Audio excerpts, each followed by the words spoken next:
Hello, so this is Tammy with Tammy DeCaro Art and Create Monthly Club, back with part 2 of our substrate review. Substrate just basically refers to whatever surface it is you are painting on or doing your art on. And before I jump into canvases, I wanted to highlight the glass and resin coastal Christmas tree. This kit will include all the things you need to make 2 of these in this palette, which is the Pearl and Champagne, or the Pewter Blue and Pearl Silver, or the third option is Aquamarine and Silver and Pearl. So if you are interested in that kit, when they're sold, they are sold until next year. I'm not making more kits this year. I only had enough to make 50 kits. Because I sell these like crazy, and I had to keep some of my supplies for my own gallery sales. So 50 kits, as soon as those are ready, they'll be shipped out. Provided the hurricane doesn't cause any delays, I should have everything tomorrow, get them boxed up and shipped out by the 10th of October, so that you have plenty of time to make these for your holiday markets or your family and friends. So the kit is available on Create Monthly Club. When you go to that website and click on shop, it is the second item on the list. The other thing I'm excited about on Create Monthly Club are these fantastic cups. They have a handle, a spout. They are in milliliters. And they have a lid, so that's super important. This one is 250 milliliters, this one is 500, and then I have another size in the middle, and then a 3,000 milliliter, which is huge, and they all have lids. So those will be going up for sale soon on the Create Monthly Club website. The next thing we want to talk about are canvases. So, I'm in a lot of forums on Facebook and other things, and there are certainly some strong opinions about canvas types and sizes.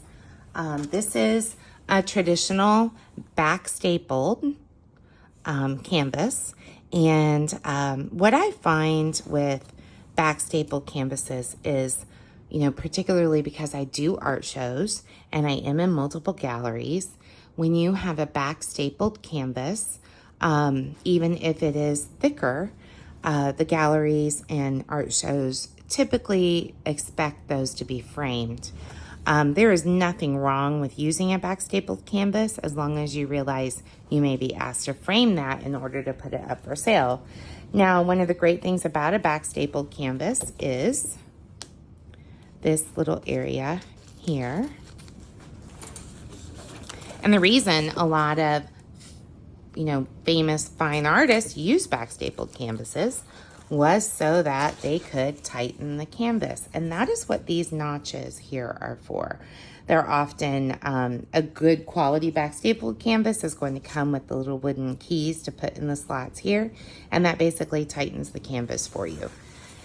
Now, on smaller sizes, and this was, I'm not sure where I got this, most likely Michael's or Hobby Lobby, because it's in my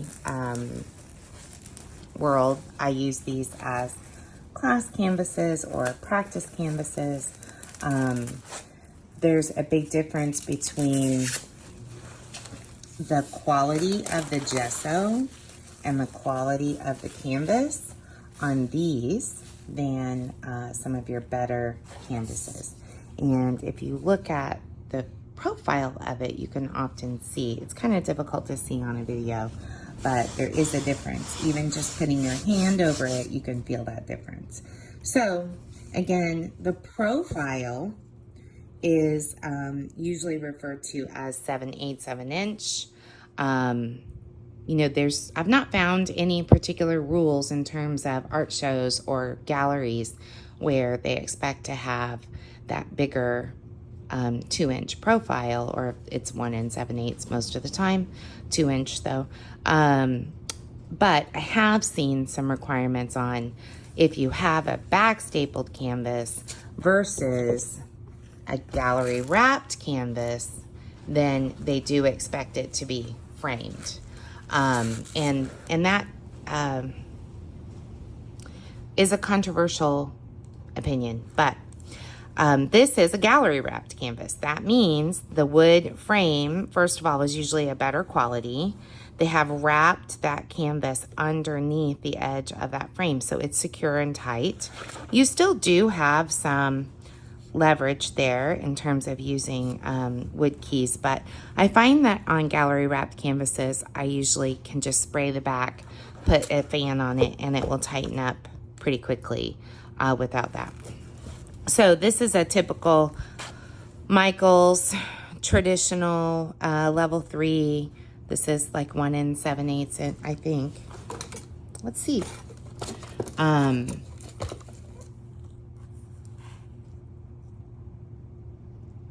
Yeah. It's actually 1.5 inch profile. So profiles, you can find canvases that'll be 1.5, 2 inches, 2.5, 3 inches. Some of your more expensive framing things for people who stretch their own canvases, you can find those in deeper profiles. But you know, the bigger the canvas and the bigger the profile, the more expensive it is. That's the guideline. So where do I buy canvases? I buy them for my art that I create in my gallery practice, for either the gallery or art shows that I exhibit in. I will buy them at Jerry's Artorama. Sometimes I will buy them at Blick. Occasionally I'll buy smaller sizes from Michaels, the level 3s. Practice canvases. I have my own line of practice canvases actually for Create Monthly Club, but these I tend to get in bulk from either Blick through their art teacher program, or at Michaels or Hobby Lobby, and they're usually, depending on the size, like 7 to 10 canvases for $12 or so. So for classes that I teach, I typically buy those large bulk packs of the back stapled, and mainly because people need to get that canvas home, and they're bringing a box with them to take a wet canvas home. If you had a really thick profile on that, that would make it a lot more challenging. Another type of canvas that I really like using, and is limited really only by the sizes they offer, is the artist paint pouring canvas from Master's Touch, which is the Hobby Lobby brand. I like this canvas a lot. The only limit on it is the size. There aren't a lot of sizes available. But I do the 16 by 20 size often for my beach pieces, because we're adding resin. And the difference between this canvas and a traditional canvas is it has a mat board behind the canvas. Also, the canvas itself is a better quality, and it's back stapled, but it has that heavy mat board behind it. So let me show you what that means. Resin, of course, is heavy. So when you pour a bunch of resin onto a piece of art, the biggest challenge that you have is that it will pool in the middle and create problems. So this is not going to do that. Not to say that you can't still have some pooling. You could, but it's not going to be tremendous. So that mat board behind it helps support that canvas. And traditionally, when I resin large pieces that are on canvas, not on wood, I have to put my own support in it so that the resin doesn't pool in the middle and pull away from the sides. So this solves that problem. Also, It's a nice depth. It's not too thick, not too thin. It's easy to find floating frames for it. And the quality of the canvas and the primer, the gesso, is better than this Michaels brand. You can see it in the fineness of the canvas texture. So, review of those. Again, I do always tape, and on a canvas, I would tape right up to the edge. It is going to be rounded, so, you know, you do have to kind of come in a little bit on that tape line in order to get a good narrow cut. I also will take the tape off if resin is on it with a hairdryer, just like I do on my Lazy Susans, because I find that that's easier to get a good clean edge than using a heat gun. Also on canvases, something to consider is, you know, stretching your own canvas. So what does that mean? Well, art schools and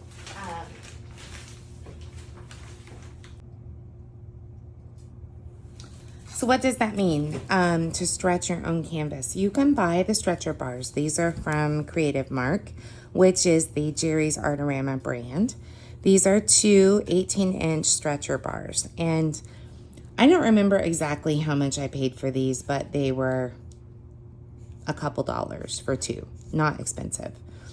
And then you can buy primed canvas or unprimed canvas by the roll.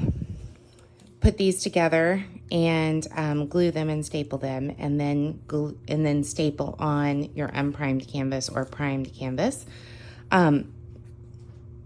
Doing your own canvases is an interesting process that a lot of people really seem to enjoy.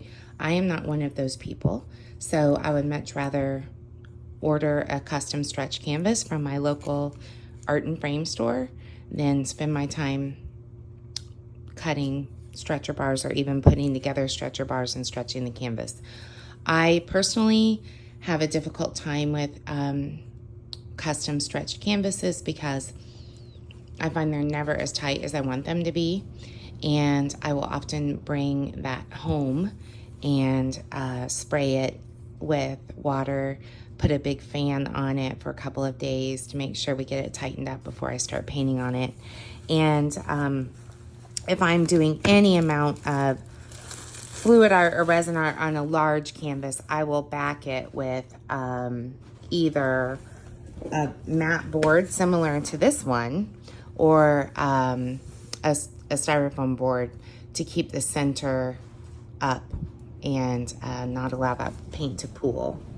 So there is the substrate review on canvases. So hopefully that answers some of your questions. And we're going to talk about non-traditional services or non-traditional substrates in the next video.